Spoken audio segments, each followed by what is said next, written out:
Hey everybody, this is Van Silk. Late night working. Let me see how I'm going to say this. What is common sense with Van Silk? I want to touch on something real quick. Over the past couple of years, I go on different topics, talk about different things. And a whole lot pertaining to our community. But I need people to really take this really serious of what's going on in America right now. We are living in a dark America. It's dark. Trust me when I tell you. Now, our people are not paying attention. I'm not trying to be a preacher, just a teacher.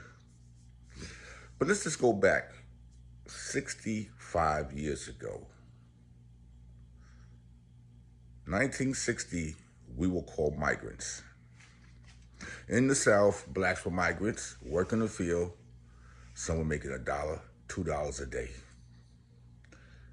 And the sad part about all of this, nobody's paying attention to what's going on in the political world with who's in office now. There was a program called Harvest of Shame,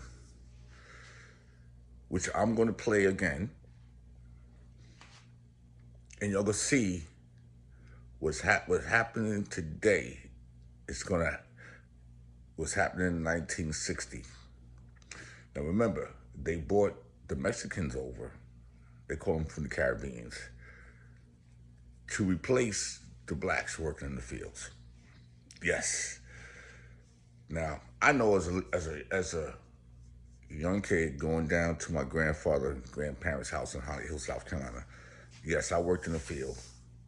Yes, tobacco. Yes, been there, done that. The sad part about it is we're not paying attention. We're not getting young kids to register to vote. We're not doing nothing. Otherwise, everything, including our right to vote, could be in jeopardy in what's going on right now. But I want you to really sit back and look at this harvest of shame. And there's plenty of information if you just take your time to say, hey, we got to wake up. We have to wake up. And how our family were living in the South. And look who they was working for. And we still are under the control of these people, no matter how you put it. But I'm not going to take up too much of your time. It's 2 o'clock in the morning, but I'm up.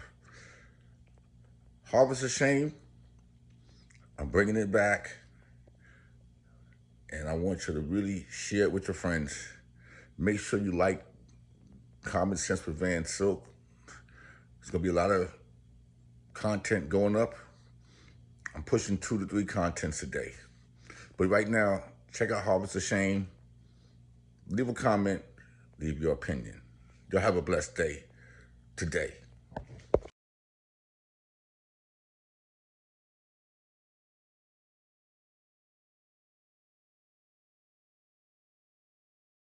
Hello, folks. How you feel? Good this morning? Hope you do. I'm trying to get on my feet again. Feel pretty good. Thankful it's as well as it is. Oh, boys, I'm pleased to see you. I don't know where you come from, but I give you all the welcome I've got to offer you. And I want to tell you that I'm living on the same ground that I've lived on for 75 long years when I come here as an 18-year-old bride. I went to Washington 50 years and a little more ago. I saw all the people around there and been with the presidents. And I learned a great many things up there that I didn't know before. I'll add a little more to it. I was one of the board of lady managers for the Chicago Exposition. And I served my full time in Chicago and learned a good many things over there. I was a delegate to the Tennessee Centennial Exposition. I was a delegate to St. Louis, a juror at St. Louis. I think for a North Georgia cracker of my size and age, I've had a pretty good education on that line. That do all right. I was a 3-year-old girl when the Indians were moved from this country to Indian Territory. I have an indistinct recollection of seeing the red men as they went through the woods, for everything was woods nearly at that time. I have a distinct impression, if a 3-year-old child can have it. Nevertheless, I've been here since that time, and I've seen the march of progress all the way. At that time, we had only stagecoaches, and we only had horses and buggies, and we had lots of footback travelers.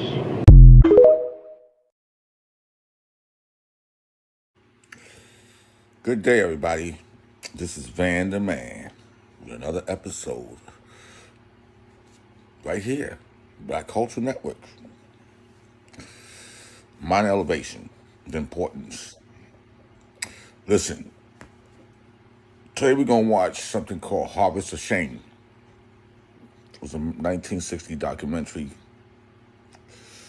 by broadcast journalist Murrow, who worked for CBS, to show the plight of American migrants, horticultural workers. Talk about black people. We were called migrants in the 1960s. It aired in 1961 as John F. Kennedy requests to become the head of the United States Information Agency. So this is an investigative report, 52 minutes. There's plenty of reports like this that our people today need to be educated on. I can speak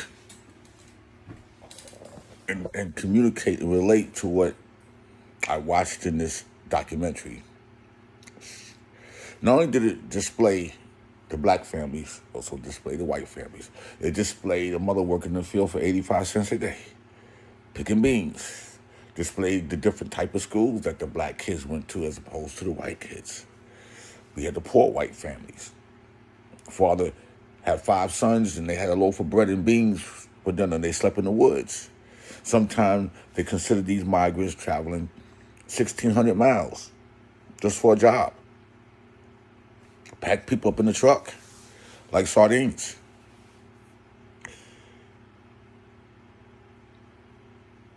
Kids today will never understand what the kids 50s and 60s went through still in the 50s and 60s. I understand. I had my experience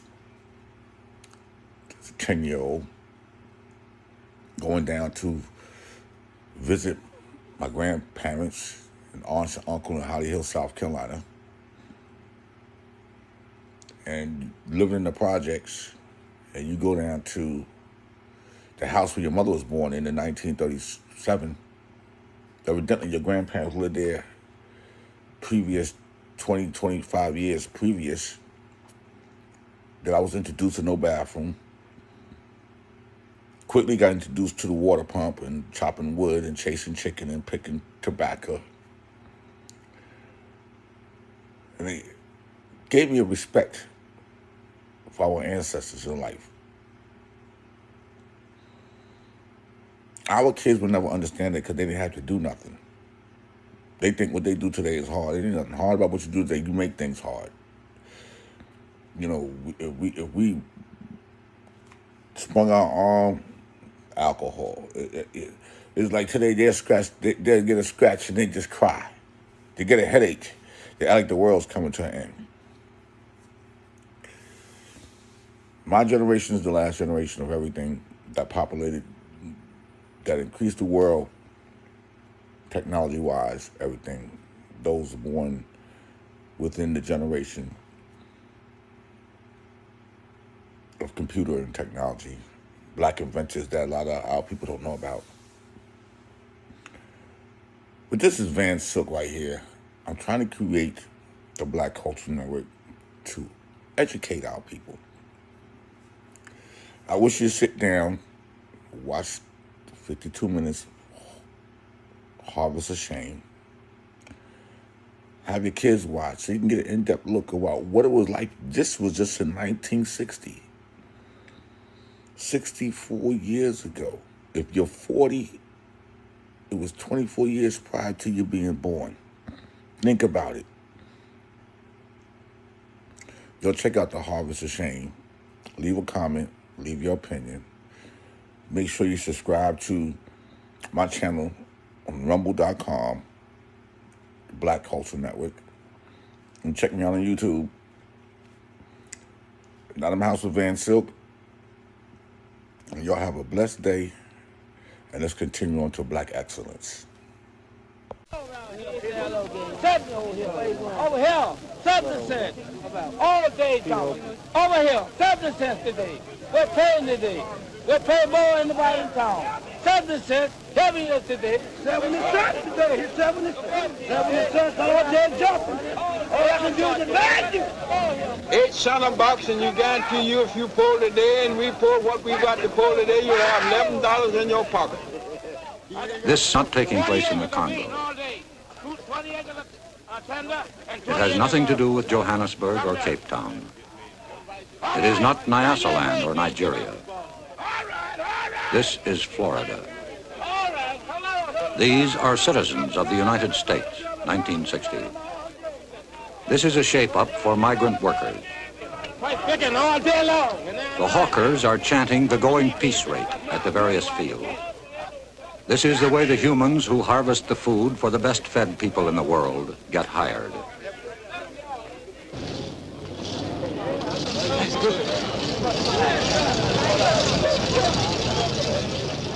One farmer looked at this and said, "We used to own our slaves. Now we just rent them."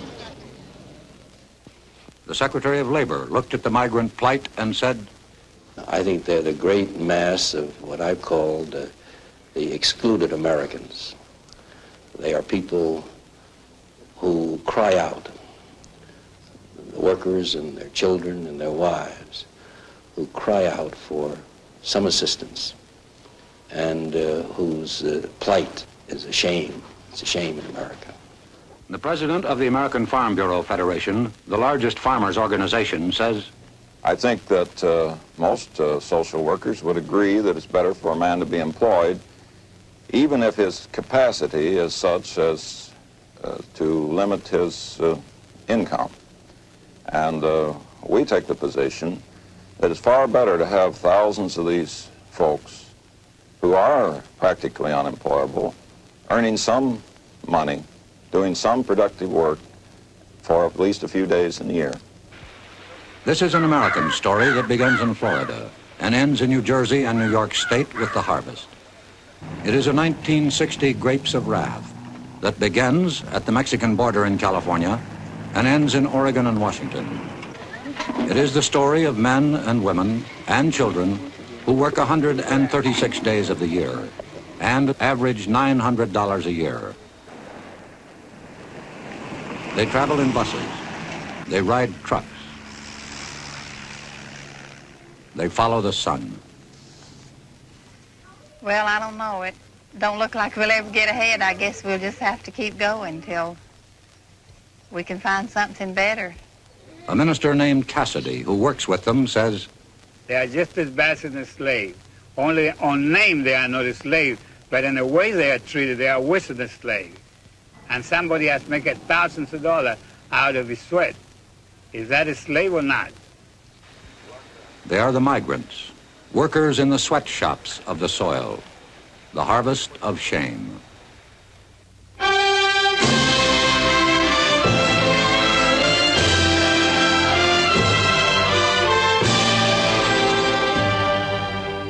Brought to you tonight by Philip Morris Incorporated, makers of Marlboro, filter cigarette with the unfiltered taste.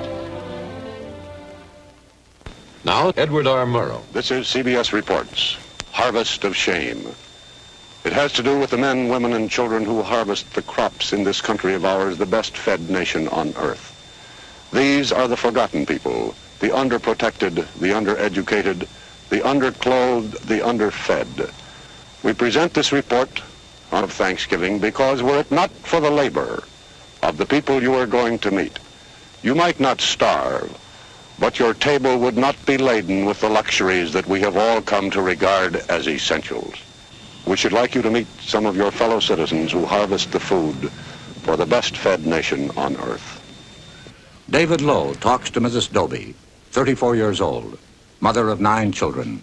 Mrs. Doby, what things do you pick up north? We pick strawberries and cherries. Who works with you out of this family here? Everybody except the baby. Who takes care of them in the field? Well, they just kindly stay along with us or take care of themselves. The one that can't walk usually stays in the baby buggy. What is an average dinner for the family? Well, you mean what do we have in? Yes. I cook a pot of beans and fry some potatoes or some corn or something like that. How many quarts of milk do you buy for the children, Mrs. Well, we don't have milk except maybe when we draw our paycheck, we have milk about once a week. For all these children you have milk? The baby has, she is on the bottle, and she uses about 15 cans of milk a week, but the older children have milk about once a week. Do they like to drink milk, Mrs. Doby? Yes, they like milk. The only reason I asked that question, I was quite shocked that they had milk only once a week. Just thought they didn't like it, but they like milk, but there's so many, a gallon of milk will make them a glass around, and so we just can't afford it every day. What do you want most for your children, Mrs. Doby? Well, I'd like for them to have a career, whatever they'd want to be when they got older. Of course, the smaller ones, don't realize yet to know what they'd like to be. But the older girl, she'd like to go to school if she could. Of course, she'll probably be like the boy, have to quit as soon as she's old enough. She really likes to go to school, but she had to miss last week because she had to keep the baby for me to work. Mrs. Doby, wouldn't you ever care to have a house of your own?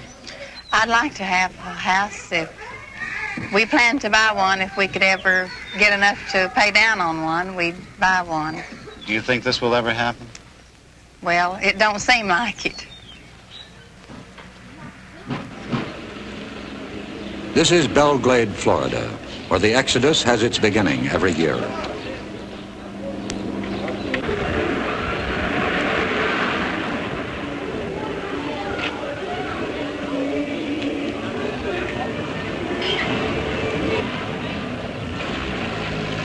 The migrants call it their home, what the circus people call their winter quarters, their Sarasota.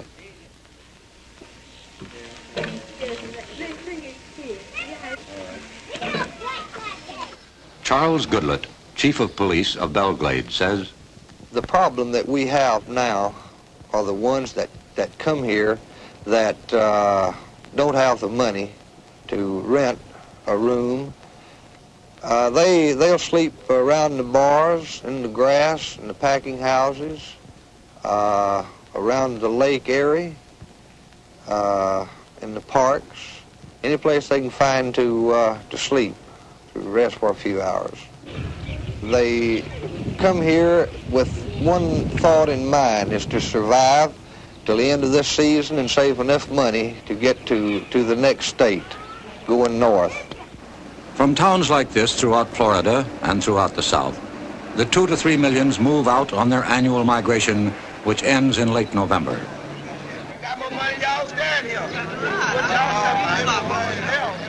They carry with them whatever little they possess, whatever little they are. At the Okeechobee labor camp, while families were preparing to move north, there was still some work in the bean fields. Children, as usual, were left to fend for themselves. Jerome, how old are you? 9. 9? Do you go to school? Yes. Where do you go to school, Jerome? At the Okeechobee Elementary School. I see. What is your sister's name? Lois. That's Lois. And what are your other sisters' names?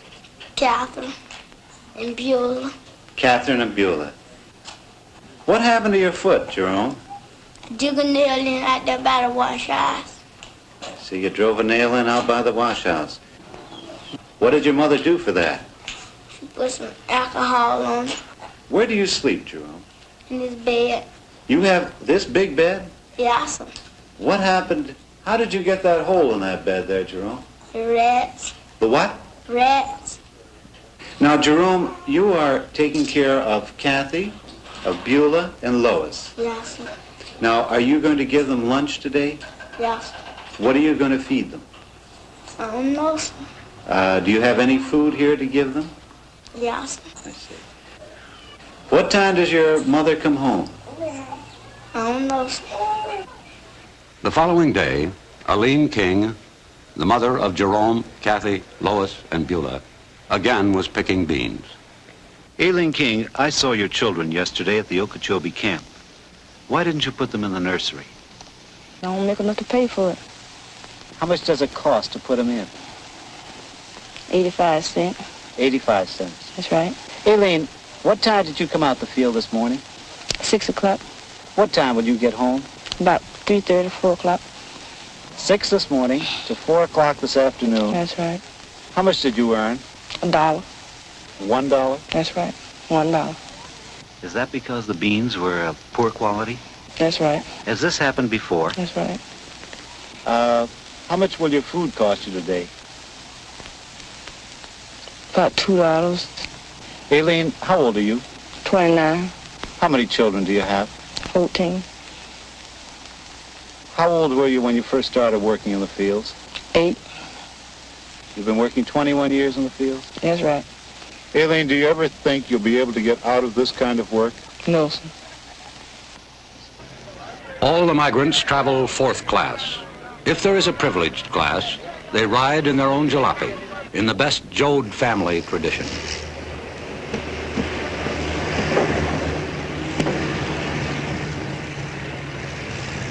The long journey begins. Through Atlanta, Nashville, Indianapolis, en route to the fields and orchards of America. Lowe has been following the migrants for the past 9 months. Some are freewheelers who travel as a family unit. He met the Parsons family as they were about to leave Belglade tomatoes for Indiana strawberries. Mr. Parsons, do you think the farmers you work for care about your problems? No, sir. They're not in particular worried about you. They just want their stuff out and you get away as quick as possible. Would you say that you're welcomed when you're needed? Well, that is the only time that you are welcome, is when they are needing you. They're friendly and everything, but once they're done with you, well, they'd rather for you to move. Did they ever ask you to leave their places? Oh, yeah. They tell you if you're finishing up like tomorrow, well, they had rather for you to be out and gone in about 3 days, and that way it'll cut down on their electric bills and all of the other stuff. What do you want most in this world for you and your family? I'd like for my family to be well, stay together as much as possible. I'd like to be on a farm somewhere out away from so many people, to where they could attend one church and be interested mostly in one school, and that way I believe they'd all be better satisfied. Mr. Parsons, do you think this will ever happen? Not at the rate that I'm going now, no. Most of them ride 1,500 to 2,000 miles to work in vehicles owned by crew leaders who recruit the workers for the migration north. This is the Roach family looking for work. Mr. Roach, how did you happen to come to this place? Well, I came to Augusta, and I was talking to some people, and they told me to come on down to Waycross, that it was a lot smarter work around Waycross, see? Well, how many miles have you been traveling looking for work so far? About 1,600 and something. Mr. Roach, where did you spend the night last night with your family? Over in the woods. Pulled off on the side of the road, a little dirt road and slept in the woods outside the car. May I ask you, sir, what did you have for dinner and your family last night? Well, we had bologna sausage and loaf bread. That isn't very good food for a growing family, is it? Well, we made on it. How much money do you have in the world right at this moment? I only have about $1.45. Well, what do you intend to do about food for your family today? Well, I've always worked and I always figured I could get work. I had never been where I couldn't get a little something to do. The vegetables the migrants picked yesterday moved north swiftly on rails. Produce en route to the tables of America by trailer is refrigerated and carefully packed to prevent bruising. Cattle carried to market by federal regulation must be watered, fed, and rested for 5 hours every 28 hours. People, men, women, and children, are carried to the fields of the North in journeys as long as 4 days and 3 nights. They often ride 10 hours without stop for food or facilities.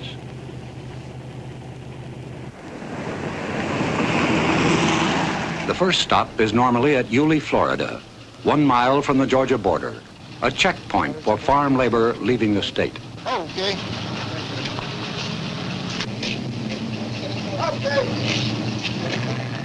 There are other stops. Kingsland, Georgia, for bread and sandwich meats. Darien, Georgia, for facilities.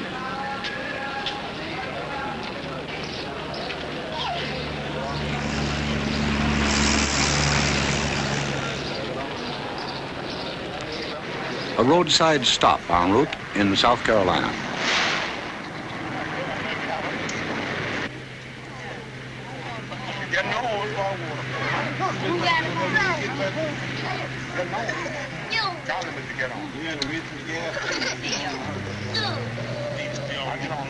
One 1,000 miles north of Belgrade, Florida, by way of U.S. Route 17 and 301. Through Jacksonville, Savannah, Charleston, Wilmington, and New Bern is Elizabeth City, North Carolina. A bean stop, good for 6 weeks' work. This camp was home for 40 days for the families of Tom Lockett's crew, now 30 hours out of Belgrade. Miss Blakely, how many years have you been working in agriculture, in the fields? Oh, practically all of my life. I haven't did no other work much but in the field all of my life. I raised all my kids working in the field. I noticed that there's some straw over there. What is that for? Well, that was the straw they brought for the people to sleep on. Well, weren't mattresses supplied here? They used to be, but they ain't now. Mrs. Blakely, where is the water supply over here? That's it right there. For how many people? For this and that over yonder, they all use the same. And how many bathrooms are there here? Now. Where do you use the bathroom? Where are the facilities? Don't have one. We use our tin tubes. Mrs. Brown, how did the children fare on the journey up north? Well, they got kind of fretful, and got so riding, handling them. But we made it. Miss Brown, may I ask how old you are? I'm 37. Mrs. Brown, how many years have you been working in the fields? All my life. Do you remember how old you were when you started? I was about 8 years old. Would you like to get out of this work? I sure would. Do you think you'll ever be able to? I'm hoping so. Do you think you'll be able to, though? I don't know. 20 miles from Kitty Hawk, North Carolina, the workers, driven 900 miles north by crew leader Norman Hall, picked beans at the prevailing rate of 50 cents a hamper.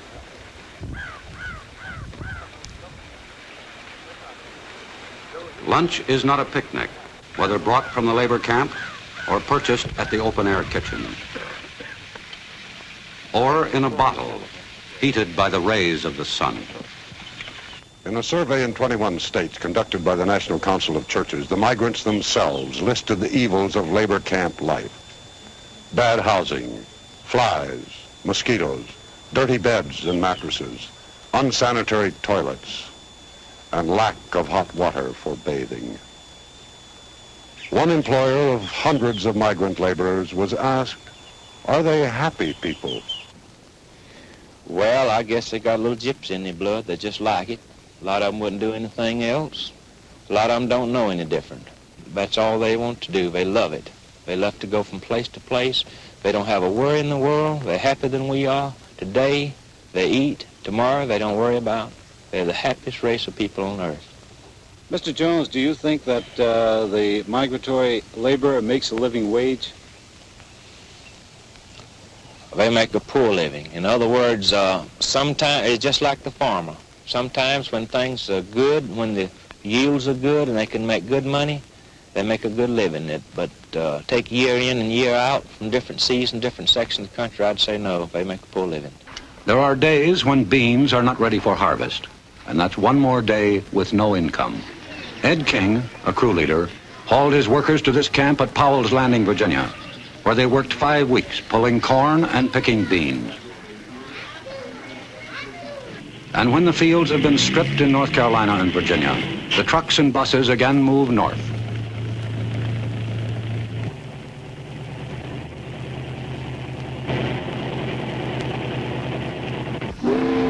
This is Little Creek Ferry, outside of Norfolk.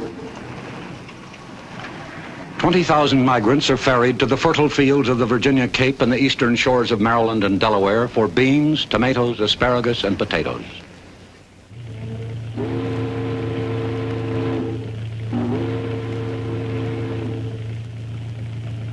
For one crew, hardship was climaxed by disaster, the death of a migrant. We had a little trouble on the road about 4 o'clock this morning, Sunday morning, and a car and a little wreck. One was killed. Has this ever happened before with any crews coming up north? Once as I remember, I was in Fayetteville, North Carolina. What happened? Everybody got killed. Every year, as predictable as the seasons, there are accidents resulting in death and serious injury to these laborers. On June 6, 1957, at the intersection of U.S. Route 301 and State Highway 102, 9 miles from Fayetteville, North Carolina, 21 migrants were killed, 17 males, 3 females, and the baby boy. The police report stated one of the causes of the high loss of life was the packaging of the occupants of the truck. Today, only 6 states have laws providing for the safe transportation of migrants within their borders. The state of North Carolina is not one of the 6. Secretary of Labor Mitchell. Hardly a year goes by that we don't read in the paper of some very serious accident where sometimes a dozen or more people have been killed purely because there is no interstate standard with regard to safety. Another complication of the migrant stream is the constant flow of foreign workers into the available pool of domestic workers. Hundreds of thousands of Mexican braceros and thousands of offshore laborers from the Caribbean area, hired by contract, depress the wage scale of the domestic migrant. This controversy is most bitter on the West Coast. Joseph Woods, a Marine combat veteran of the Pacific, competes against the braceros. Lowe talked to the Woods family under a tree, which was their home in California. Mr. Woods, how did you happen to pick this spot to camp? Well, someone told us about it, and they said it was all right to camp here. Where do you get your water supply? We go to town after it. And how do you bring it back here? In can. We have a 10-gallon can. What do you use for sanitary facilities, Mr. Woods? Well, just get by the best we can. How many days will you have to be picking cherries in order to find enough money to move into a house, Mr. Well, Woods? probably quite a few. They usually want a month's rent in advance, so by the time the cherries are over here, we'll be moving somewhere else anyway. Mrs. Wood, tell me about the children. Do they go out in the orchards and work with you when you work? Well, we have taken them out sometimes, but they're a little too small to work. Who takes care of them here? My father stays here and takes care of them usually. Do you think that you'll ever make enough money picking fruit, Mr. Woods, in order to get settled down in one place and have a home of your own? I don't think so. Throughout the United States, there are others, like the Woods family, who are not able to enjoy the luxury of living in a labor camp. In New Jersey, a few miles from Princeton, is this labor camp. There are 2 water taps and 2 outhouses.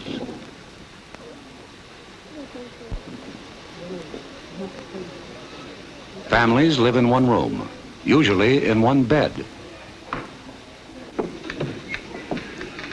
The single men live in the bull pit.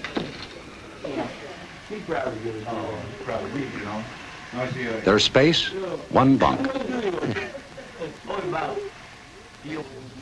4 people live in this room in New Jersey.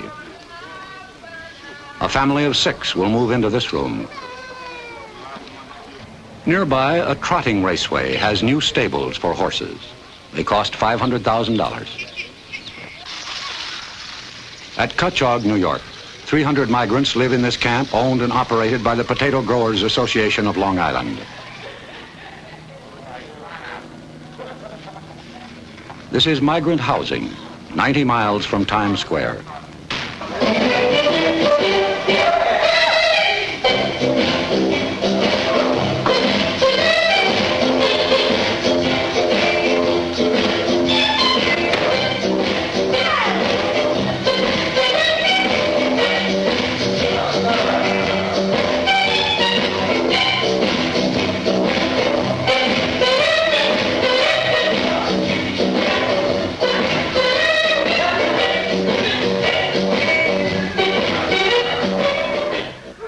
Some have tried to leave the endless migratory stream. Wherever this happens, the local slum areas expand. This is Riverhead, Long Island, New York. A minister said, "This is as primitive as man can live." This settlement of former migrants is called the Bottoms. In Shenango County, New York State, a farm labor camp.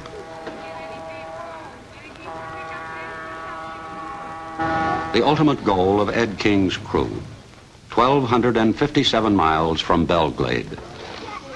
The migrant mission serves 1/2 pint of milk and 1 cracker to each child. This is their lunch.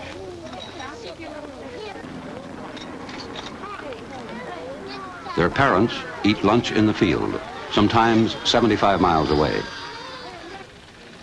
This is the living space of Eileen King and her 5 children. The room is similar to their winter quarters in Belglade, only smaller. Charles Schumann, president of the American Farm Bureau Federation, says, "We were the only group of people that furnish housing for our workers. And we furnish these extra benefits, perquisites. Some sections call it the furnish. And it's almost impossible to calculate the value of these added benefits. At the same time, we don't condone inadequate housing." Mr. Schumann, why does the American Farm Bureau Federation so violently oppose federal legislation?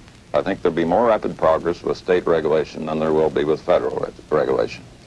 We think that federal legislation will follow the route that almost all federal legislation does, of additional and more stringent and more regulations with more and more red tape, and more cutting to a certain pattern all over the country. In effect, it would probably rule out the use of migrant labor very quickly. The middleman between the farmer and the migrant is the crew leader, a remnant of the padrone system in wide use 60 years ago. Ed King, a crew leader, says, "Well, a crew leader, he have to be the father and mother and all when he takes this crew out, because the whole crew will mostly be dependent direct on him." Reverend Michael Cassidy, who travels with the migrants, says, "Well, some of the crew leaders, they are good, but the majority of them, they are bad. They are so bad that they are the worst that they can be. They're trying to skin alive these migrants. They take every dime they make. They try every scheme is possible.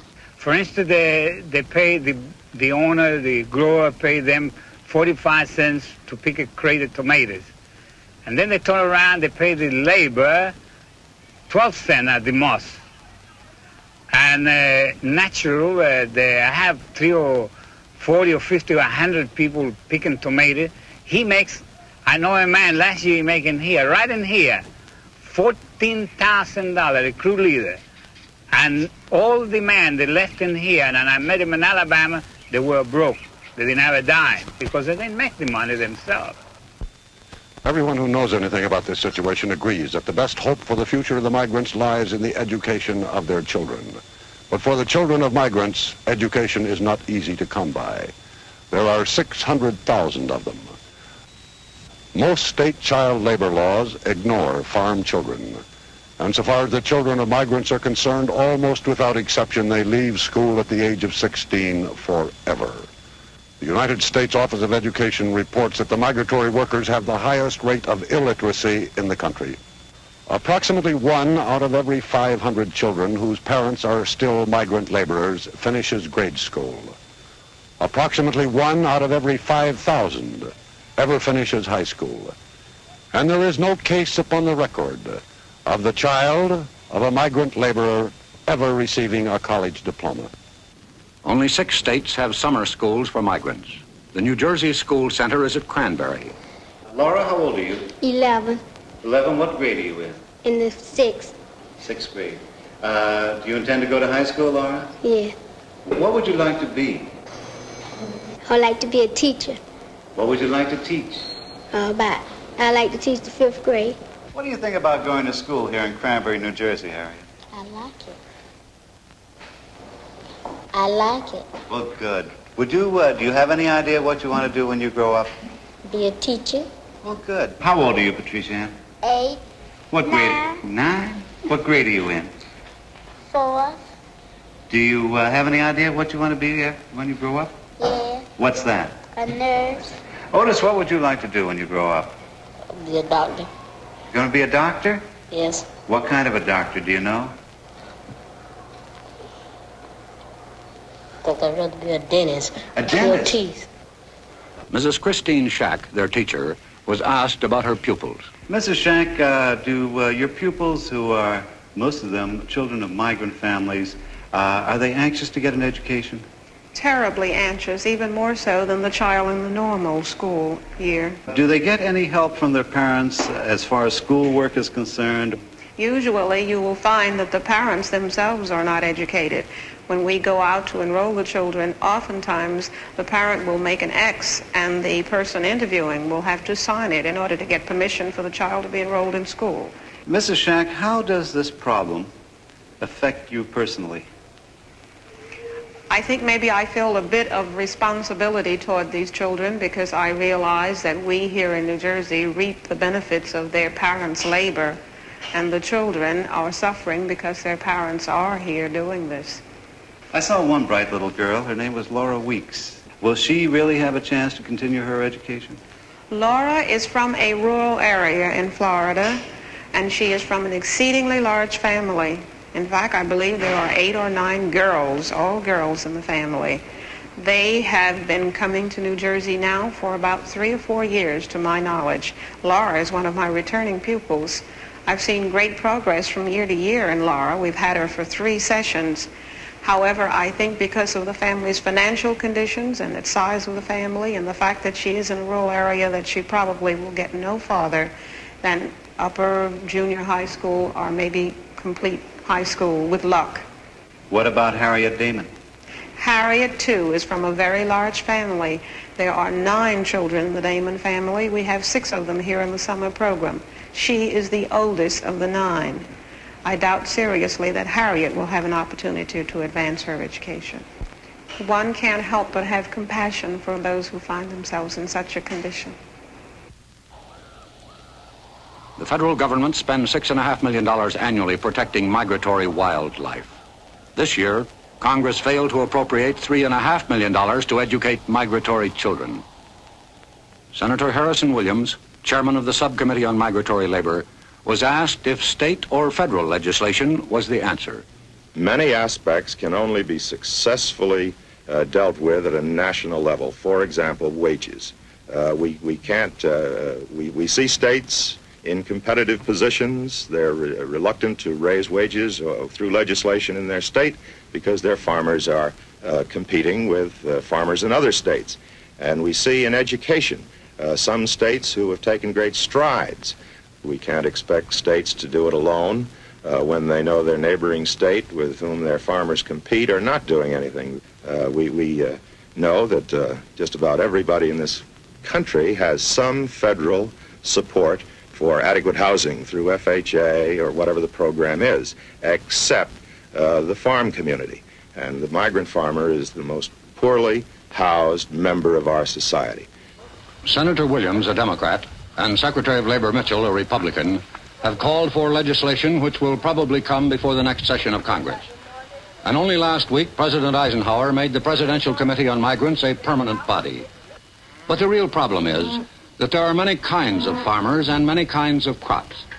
The big mechanized grain and dairy farmers use little or no migrant labor. Some of the major canneries do pay fair wages and provide adequate housing. However, it must be stated that most of the fruit and vegetable farmers find it economically impossible to build good housing like this to be used only 6 weeks a year. The farmer claims he is trapped between what society expects and his market demands. Howard Jones, a grower in Florida, was asked if he knew what his beans, picked that day, would bring in the market. Well, you can't tell from one day to another. Some days you'll go down there and you'll get $5, and I've seen them drop to $1.50 the next day. Or one day they'll be $3, and the next day they might be $2, or one day they'll be $2, and the next day they could be $4. Who sets your price? Well, that's what we're all trying to figure out. Everybody, I don't know the answer, but the chains seem to have more to do with setting the prices than anyone else. It's too much difference between the price that they're paying the farmers all over the country. And we've thought about trying to get somebody to investigate it, some of the congressmen, the senators, but you go up there to Washington. We had a group of boys go up there here a couple of years ago. They gave them a runaround. Agriculture Department, they all give them a runaround. We believe that those chains have lobbyists in Washington, and they're going to do pretty well as what they please. Mr. Mitchell, some of the growers have told us that the chain stores fix the prices, and they cannot meet those prices if they pay their labor a higher wage. What about that? Well, I wonder if that's a very valid argument. That might be said of many other industries. It might be said, for example, of the garment industry, and I've heard it alleged that retailers dictate to the manufacturer the price they will pay for a garment, and in effect say, you produce the garment at that price no matter what it takes to produce it. However, the garment worker in this country fares very well in terms of standard of living, due in large measure to the efforts of people like Mr. Potofsky and Mr. Dubinsky of the ILGWU and the Amalgamated Clothing Workers and others who have taken what was a very substandard industry not so long ago, 1911, the Great Fire in New York. Today, these workers are thriving members of the community. And the price that my wife pays for a garment today, she gets a much better garment than her mother ever had at a lower price. So this argument that the farmer has to meet the dictation of the chain store leaves me rather cold. The migrant farm worker occupies the lowest level of any major group in the American economy. The soil has produced no Samuel Gompers or John L. Lewis. As Secretary of Labor Mitchell states, I think the AFL-CIO in the past has been too preoccupied with other affairs, and probably the farm problem was so tough that they were reluctant to tackle it. I think their attitude and policy has changed, and they're making a greater effort now to organize than they ever have in the past. Farm labor, however, is excluded from all federal legislation designed to protect the rights of those engaged in interstate commerce to organize and bargain collectively. In 1959, the AFL-CIO set aside $100,000 in an effort to organize the fruit pickers of California. One of the large growers in California was asked what he thought of this effort to organize the fruit pickers. I think their very lack of progress and their very lack of success in signing up members has shown that the industrial type of union which they represent has no place or application to agriculture. Charles Schumann, president of the American Farm Bureau Federation, was asked how his organization felt about unions. I think that the agricultural worker needs to have the right to change jobs, freedom to move about, freedom to quit if he doesn't like it, freedom to protest, freedom to negotiate where they are organized, but the right to strike at the time of harvest ought to be regulated in some manner. The AFL-CIO organizing committee in California thinks differently. Earlier this year, they called a strike meeting of cherry pickers in Stockton. Always on the go for a winter steak in summer, and the pay has been too low. A meeting reminiscent of the days of auto and steel organizing in the 30s.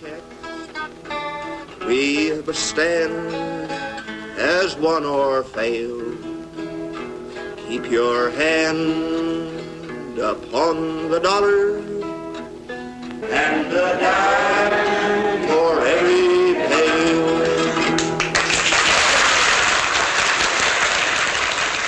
Louis Craner, an official of the organizing committee. Your negotiating committee met with cherry industry representatives for the first time in the history of agriculture. They set a minimum of 110 per 16-quart bucket for good and average picking. Now, some contractors and growers will try to beat down that minimum price. And they'll say that they can't afford to pay 110 a bucket for the big crop, that they're squeezed, that the Chrysler Imperial needs fixing, or Junior's Thunderbird is on the blink. Now it's up to you and the rest of the pickers. It's your program. It represents united action. Sure, you can get a job, but if you can't live on what you make, what good is the job? You make about $5 or $10 today, and tomorrow you just looking for a job and stay on the street looking for a job. You don't got no job another day. And what do the local people supposed to do? We live anywhere, in a tent, under a shade tree, under a river bridge. We drink water out of a creek or anywhere we can get it. 5 or 6 families drink out of 1 cup, a tin can, or anything else. We're to blame. We tolerate that stuff.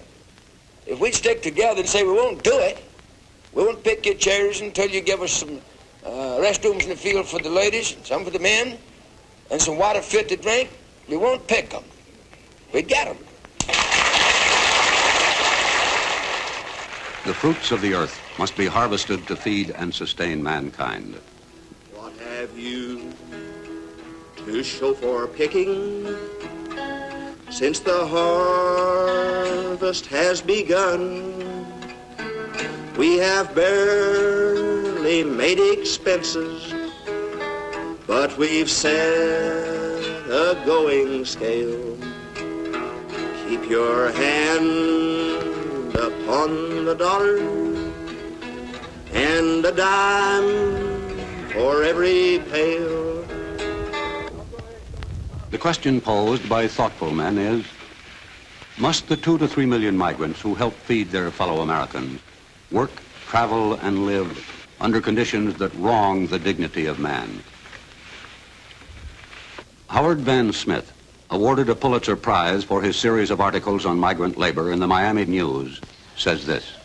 I knew next to nothing of the migrant situation 4 to 5 years ago. I knew there were migrant camps, but a migrant was just a person who worked in a farm to me.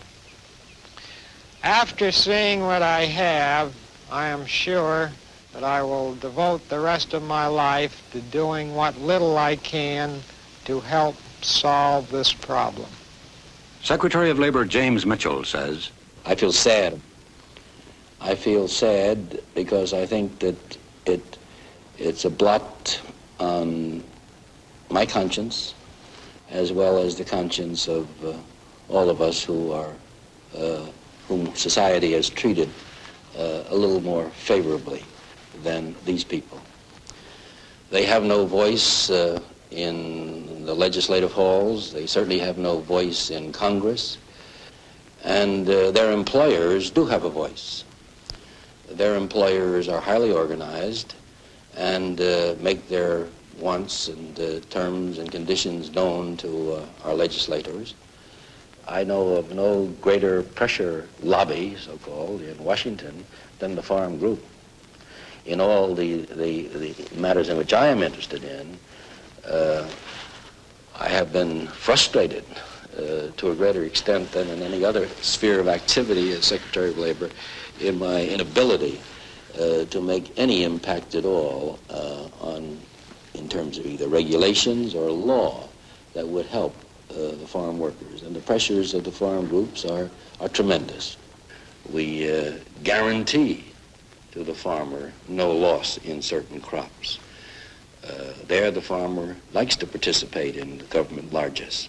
But Lord help the fellow like myself who dares suggest that perhaps the government should do something about the workers that work on farms. It seems to me that in our kind of a country, we no longer quarrel with the idea that a man is worthy of his hire, a fair day's work for a fair day's pay. After all, the employers of this country, as indeed the workers, are part of our way of life, and it's morally wrong, it seems to me, for any man, any employer, to exploit his workers. In this day and age, I don't think we should tolerate it. As a citizen, in or out of this office, I propose to continue to raise my voice until the country recognizes that it has an obligation to do something for them. And while men of goodwill seek to right injustice, the migrant, the lonely wanderer, the outcast, is trapped in the stream.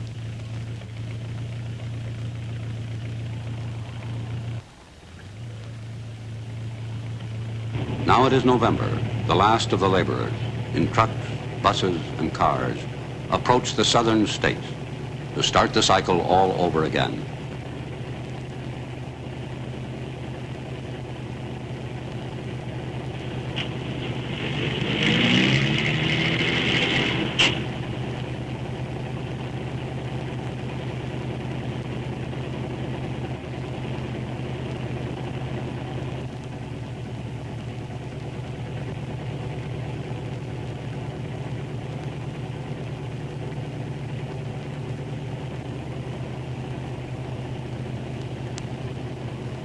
The Sunshine State welcomes them back. Homestead, Immokalee, Pahokee, Belglade, and hundreds of other communities. This is home. New housing is available. The rent, $15 per room per week. The migrant is at the mercy of the weather. This year in Florida, there was a freeze, killing beans, tomatoes, celery, corn. Its byproduct was a bread line. Migratory farm workers are not eligible for unemployment insurance.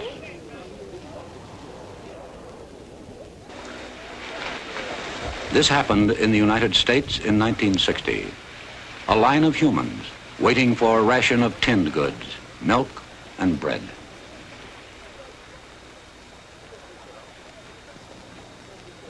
The Secretary of Labor says, for the rest of my life, in or out of office, I propose to do something for them. A hardened newspaper man says, for the rest of my life, I will do what little I can to help.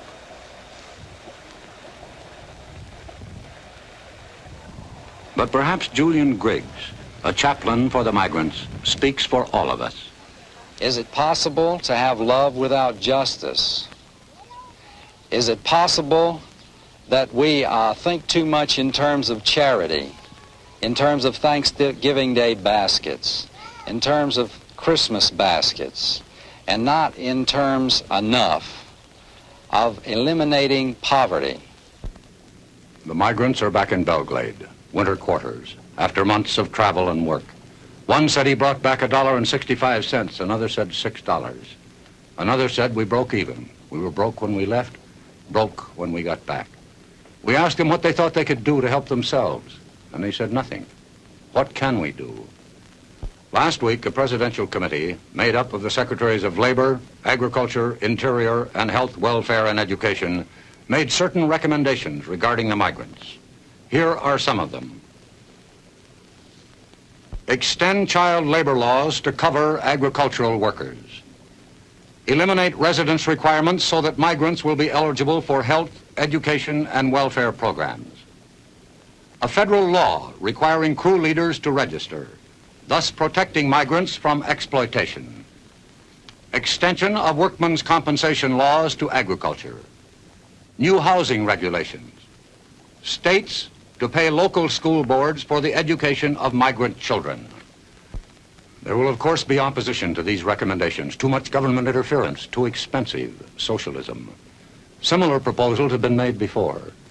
In fact, 150 different attempts have been made in Congress to do something about the plight of the migrants. All except one has failed. The migrants have no lobby. Only an enlightened, aroused, and perhaps angered public opinion can do anything about the migrants. The people you have seen have the strength to harvest your fruit and vegetables. They do not have the strength to influence legislation. Maybe we do. Good night and good luck.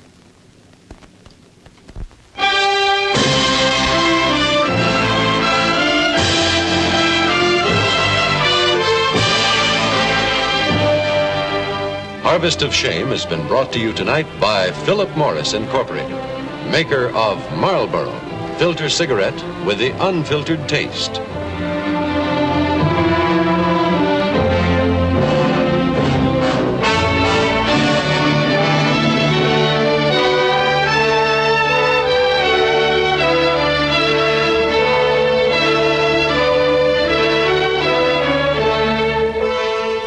CBS Reports, Harvest of Shame, was filmed and edited by the staff of CBS Reports under the supervision and control of CBS News.